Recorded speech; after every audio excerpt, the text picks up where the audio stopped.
we have to realize, truly and emphatically recognize, that the cross is the hinge point of all human history, that solitary beam.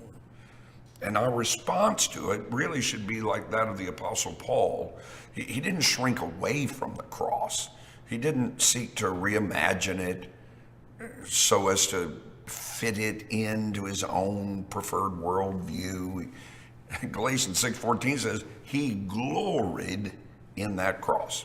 And I can tell you, as I personally revisited the cross in history, from a historical perspective, as well as from a biblical perspective, I overwhelmingly concluded that that cross is still, right now, at this moment, the exclamation point of God's greatest statement of love for hurting humanity. At that cross, there alone, we gaze at the raw ferocity of God's overwhelming love for a fallen race. For us, our only true and rational response can be to do as Paul did, to accept it, to glory in it on one Friday, on one tree, one man, pried a fallen world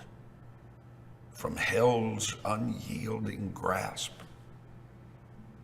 and purchased, redeemed us, paid the price for glorious salvation.